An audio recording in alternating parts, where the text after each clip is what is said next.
આપણે ધોરણ 12 માં ત્રિકોણમિતીય પ્રતિવિધેયનું વિકલિત કઈ રીતે મેળવવું. 6 ત્રિકોણમિતીય પ્રતિવિધેયો છે. sin inverse x, cos inverse x, tan inverse x, cot inverse x, sec inverse x, cosec inverse x. આ 6 છે ત્રિકોણમિતીય વિધેયના પ્રતિવિધેયો. જે ત્રિકોણમિતીય પ્રતિવિધેયો છે એના વિકલિત કેમ મેળવવાના. 6 ત્રિકોણમિતીય પ્રતિવિધેય છે એના વિકલિત આપણે મેળવશું. તો આપણી બુકમાં ઉદાહરણ સ્વરૂપે એ પ્રતિવિધેયનું વિકલિતનો દાખલો છે અથવા સૂત્ર પણ આપણે કહી શકીએ. તો હું તમને બધાને પહેલા 6 સૂત્રો યાદ દેવડાવી દઉં છું. ત્રિકોણમિતીય પ્રતિવિધેયના વિકલિતના ડાયરેક્ટ સૂત્ર. sin ઇન્વર્સ x નું વિકલન 1/√1 - x² છે, જ્યાં mod x <1 છે. પછી d/dx of cos inverse x નું પણ ઉપર -1 નીચે √1 - x², જ્યાં mod x <1 છે. પછી d/dx of tan inverse x એનું વિકલન છે 1/1 + x², જ્યાં x belongs to R. d/dx of cot inverse x તો એનું વિકલન છે ઉપર -1 નીચે 1 + x², જ્યાં x belongs to R. d/dx of cosec inverse x નું વિકલન છે 1/mod x √x² - 1, જ્યાં mod x <1 છે. અને છઠ્ઠું d/dx of sec inverse x બરાબર ઉપર -1 નીચે mod x √x² - 1, જ્યાં mod x <1 છે. તો આ 6 છે ત્રિકોણમિતીય વિધેય પ્રતિવિધેયના વિકલિતો મેળવવા માટે આપણે રીત કરવા જઈ રહ્યા છીએ. તમારે તો સૂત્ર સ્વરૂપે યાદ રાખી જ લેવાના છે, પણ આપણે એની રીત ઉદાહરણ દાખલાના નંબર છે ઉદાહરણ 20 સ્વરૂપે. ઉદાહરણ 20 માં રકમ આપી છે y બરાબર fx બરાબર sin ઇન્વર્સ x નું વિકલિત મેળવો. એના પ્રદેશમાં વ્યાખ્યાયિત વિધેયનું વિકલિત આપણે અસ્તિત્વ ધરાવે તો મેળવવાનું છે. તો આપણે કેમ કરશું? તો આપણે સૌથી પહેલા જોજો અહીં y બરાબર sin ઇન્વર્સ x છે. તો તમે x બરાબર શું લખી શકો? sin y લખી શકો. x બરાબર sin y નેચરલી. અને તમને બધાને ખબર છે કે જ્યારે આપણે પ્રતિવિધેય ભણી ગયા છીએ ત્રિકોણમિતીય પ્રતિવિધેયો, તો y belongs to સમૃદ્ધ અંતરાલ -π/2 થી π/2 sin ઇન્વર્સનો મર્યાદિત વિસ્તાર આ છે. તો બાજુમાં આ લખી નાખવાનું. હવે બંને બાજુ x ને સાપેક્ષ વિકલન કરતા આ ગુણ વિધેયમાં ફરી ગયું. આ ગુણ વિધેયમાં ફરી ગયું x અને y નું સંયુક્ત વિધેય. તો d/dx ઓફ x બરાબર d/dx ઓફ sin y. હવે d/dx ઓફ x એ 1 થશે અને sin y નું cos y કરું પણ ઇન્ટુ dy/dx. sin y નું પેલા y ને સાપેક્ષ cos y ઇન્ટુ dy/dx. એટલે dy/dx બરાબર 1/cos y આવ્યા. હવે 1/cos y તો આ એનો જવાબ નથી. આપણે એને x ના સ્વરૂપમાં, કારણ કે વિધેય આપણું x ના સ્વરૂપમાં છે, તો જવાબ પણ x ના સ્વરૂપમાં જોઈએ. તો 1 તો અહીંયાને નંબર 1 આપી દેશું, આને નંબર 1 આપશું અને આને નંબર 2 આપશું. x બરાબર sin y ને એક નંબર આપશું અને 1/cos y. હવે cos y બરાબર √1 - sin² y ± થઈ શકે, પરંતુ y belongs to સમૃદ્ધ અંતરાલ -π/2 થી π/2 હોવાથી cos y <0 થાય. વળી કારણ કે cos પહેલા ચોથા ચરણમાં ધન હોય. વળી આ છેદમાં cos y નોન ઝીરો હોવો જોઈએ. cos y નોન ઝીરો થવા માટે તમને ખબર છે કે cos y નોન ઝીરો થવા માટે તમારે y √1 - sin સ્ક્વેર y કરશું એટલે અહીંયા cos y ની પણ sin y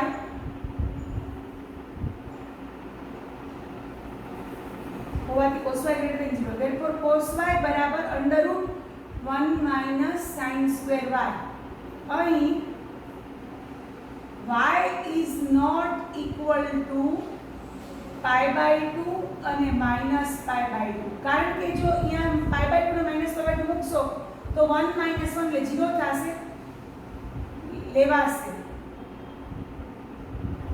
જેના માટે cos y is not equal to 0 થાય એટલે કહેવાનો મતલબ આ છેદમાં છે તો આ છેદમાં છે તો એ નોન ઝીરો થવો જોઈએ ઉપરાંત પ્લસ ઓર માઇનસ માંથી શું થશે પ્લસ થશે તો આ રીતે મેં તમને સમજાવ્યું છે ફરીવાર સમજાવું છું જોજો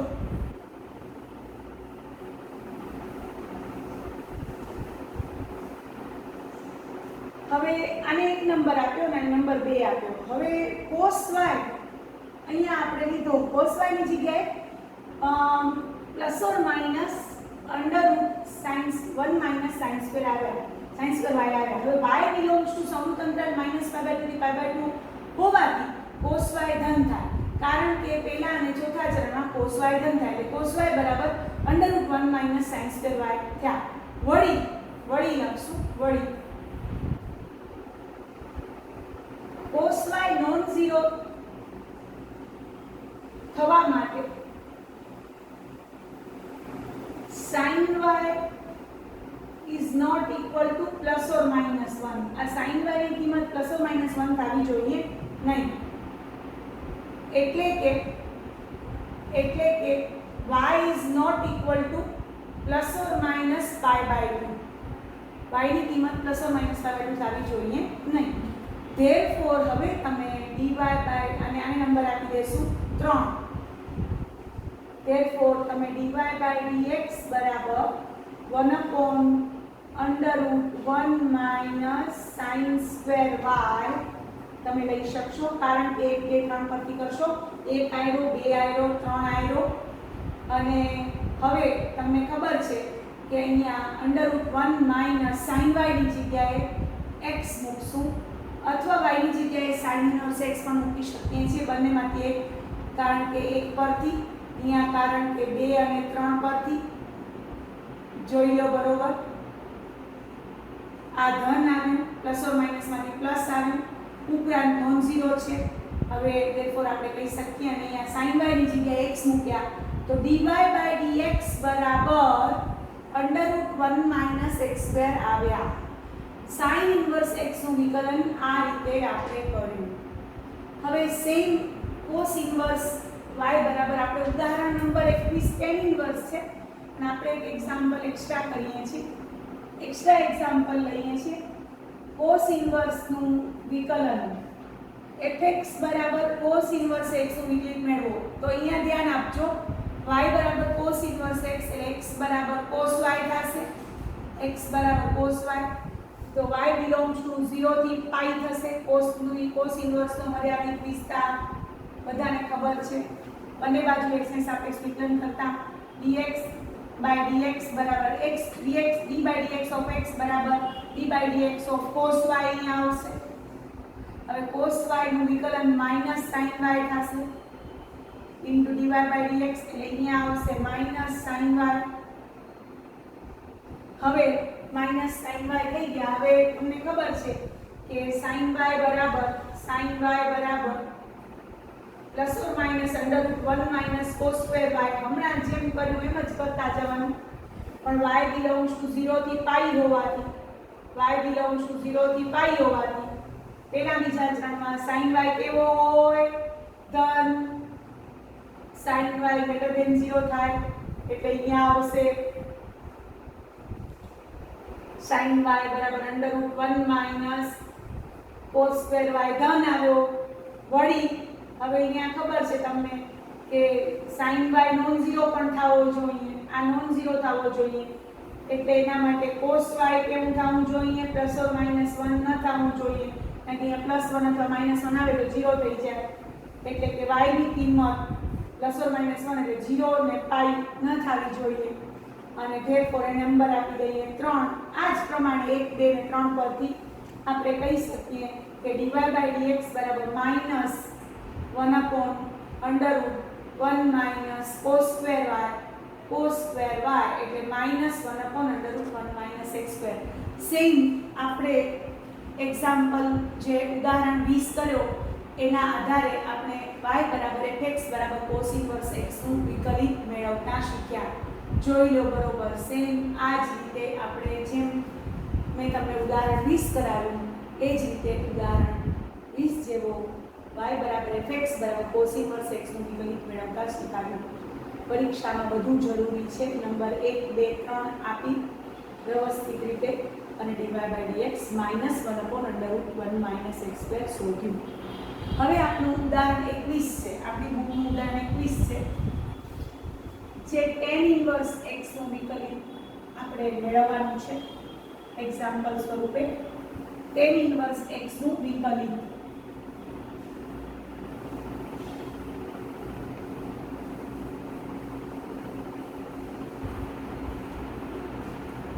एग्जाम्पल 21 है y बराबर fx बराबर tan इनवर्स x નું વિકલિત x વિશે વિકલિત શોધો.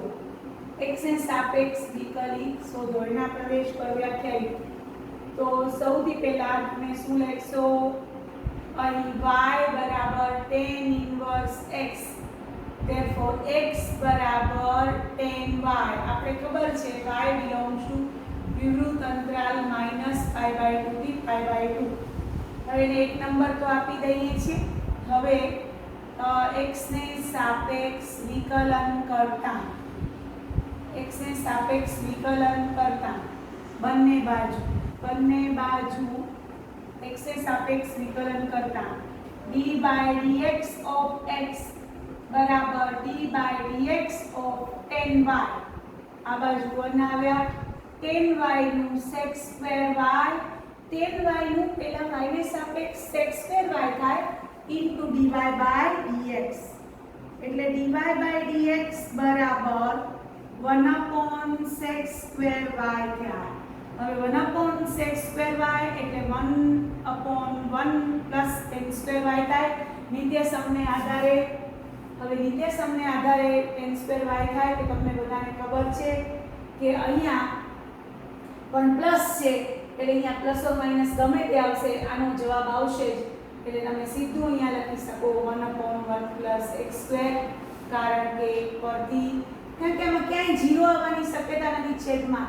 કારણ કે બધું પ્લસ છે. 1 plus tan square y પણ હંમેશા પ્લસ ધન અથવા શૂન્ય હોય અને આ પ્લસ 1 એટલે કે ઋણ આવવાનું કે 0 આવવાનું કોઈ શક્યતા છે. એવી જ રીતે આપણે y બરાબર fx બરાબર cot inverse x નું વિકલિત પણ શોધી શકીએ. બધા જોશે અહીં y બરાબર cot inverse x therefore x બરાબર cot y જ્યાં y belongs to વિવૃત અંતરાલ 0 થી π. હવે બંને બાજુ x ને સાપેક્ષ વિકલન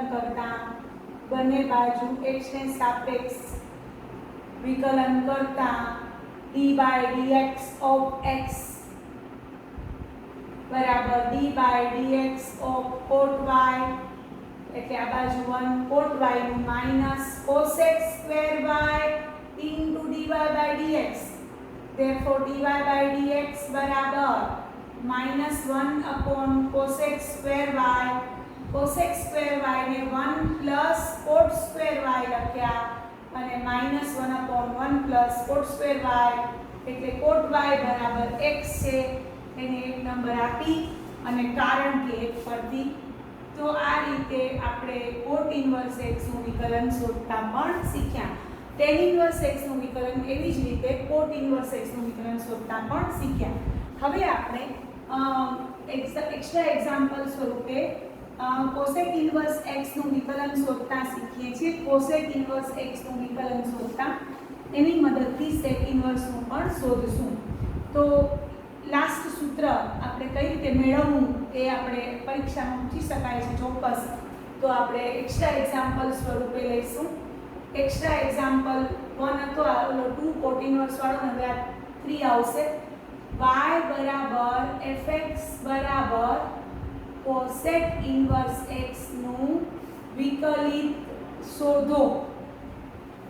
તો પેલા y બરાબર cosec inverse x, therefore x બરાબર cosec y. તમને ખબર છે y cosec ઇન્વર્સ નો મર્યાદિત વિસ્તાર સમૃદ્ધ અંતરાલ -π/2 થી π/2 -0 છે. એક નંબર એને આપી દઈએ છે. હવે બંને બાજુ x ને સાપેક્ષ વિકલન કરતા, કારણ કે ગુણ વિધેયમાં ફરી ગયું. આ ગુણ વિધેય છે x અને y નો સંયુક્ત વિધેય. x ને સાપેક્ષ વિકલન કરતા તો d/dx of x બરાબર d/dx of cosec y.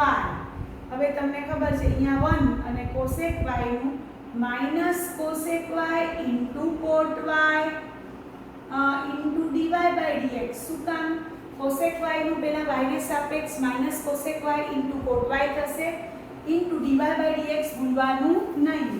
therefore dy/dx બરાબર -1 cosec y into cot y.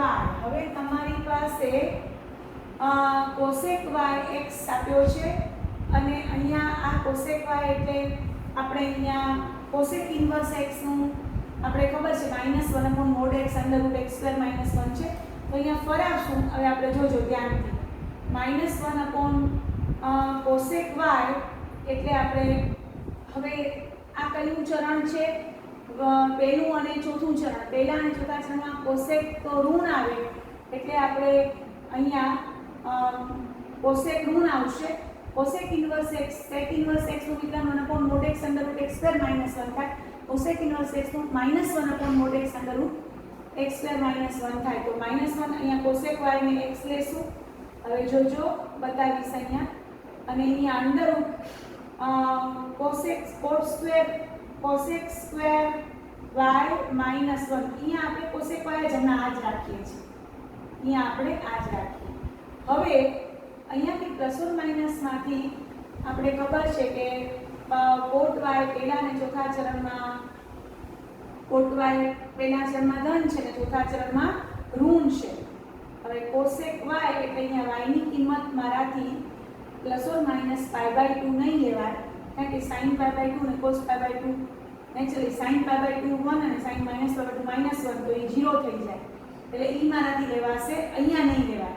હવે અહીંયા આપણી પાસે પ્લસ ઓર માઈનસ માંથી આપણે પહેલા ચરણમાં પ્લસ અને બીજા ચરણમાં માઈનસ એ બે કેસ લઈ અને આપણે અહીંયા -mod x √x² - 1 લેશું. અહીંયા પ્લસ ઓર માઈનસ આવશે. અહીંયા cosec y પણ પહેલા અને ચોથા ચરણમાં પ્લસ ઓર માઈનસ છે એટલે એ રીતે આપણે અહીંયા યાદ રાખશું કે dy/dx બરાબર -1/mod x √x² - 1. તો આ રીતે તમે હવે એક્સ્ટ્રા એક્ઝામ્પલ સ્વરૂપે sec ઇન્વર્સ x નું વિકલિત પણ આ રીતે શોધજો. અહીંયા આપણે mod x શું કામ લીધા છે? કારણ કે આપણે ખબર છે કે ચોથા અને પહેલા ચરણમાં cosec y plus or minus પહેલા ચરણમાં ધન, એના બે ચરણના બે ભાગ કરવા પડશે. એટલે આપણે પહેલા ચરણમાં ધન લેશું અને ચોથા ચરણમાં ઋણ લેશું. cot y નું એવું જ છે, પહેલા ચરણમાં ધન લેશું ને ચોથા ચરણમાં ઋણ લેશું. તો જ્યારે પહેલા ચરણમાં લેશું ત્યારે બંને ધન આવશે, તો બંને ધનનો ગુણાકાર શું થશે? ધન ને આગળ માઈનસ તો છે જ. હવે ચોથા ચરણમાં આપણે i ઋણ લેશું એટલે બેનો ગુણાકાર પાછો ધન આવશે એટલે માઈનસ, તો આપણે અહીંયા ડાયરેક્ટ લખી નાખશું. પણ જો કેસ લેવા હોય તો આ રીતે આપણે કેસ લઈ શકીએ છીએ કે 0 થી π/2 0 x π/2 માં cosec y greater than 0 છે અને cot y પણ greater than 0 છે. જો કેસ લેવા હોય તો લઈ શકીએ. therefore dy/dx બરાબર -1 અહીંયા cosec y ની જગ્યાએ x લઈશ અને અહીંયા √x² - 1 લઈશ. બરોબર? અને પછી આ x greater than 0 છે, અહીંયા x greater than 0 cosec y એટલે cot y એટલે √1 cosec square - 1 એટલે x² - 1 greater than 0. તો અહીંયા હું mod x લખી શકું. અહીંયા હું શું લખી શકું? મોડ x લખી શકો, x ગ્રેટર ધેન 0 હોય તો mode x equal to x. તો આ પહેલા કેસમાં આવ્યું, આ પહેલા કેસમાં આવ્યું, પહેલા કેસમાં. બીજો કેસ છે -π/2 less than x less than 0, એટલે ચોથું ચરણ છે. ચોથા ચરણમાં cosec y પણ ઋણ છે અને cot y પણ ઋણ છે, એટલે x પણ ઋણ છે અને √x² - 1 પણ ઋણ છે. તો હવે આપણે લખી શકીએ અહીંયા કે dy/dx બરાબર ઈ પ્રમાણે પાછા -1 અપોન આ પણ ઋણ અને આ પણ ઋણ, બંને ઋણ ઋણનો ગુણાકાર શું થશે? ધન, એટલે mod x બરાબર -x આવશે. અહીં √x² - 1 ઈ બંને માઈનસ i માઈનસ એટલે અંતે થઈ ગયા પ્લસ. તો આ રીતે dy/dx બંને કેસમાં. પણ આપણે એક કેસની સ્વરૂપે આમ લખી શકશું, બે કેસ લઈને પણ કરી શકાશે. તો આવી રીતે હવે તમે ઘરે sec inverse x નો પણ વિકલિત મેળવતા શીખજો. તો તમને આ વિડીયો મારો પસંદ આવ્યો હોય તો લાઈક કરજો, શેર કરજો અને મારી ચેનલને સબસ્ક્રાઇબ કરજો. Thank you very much.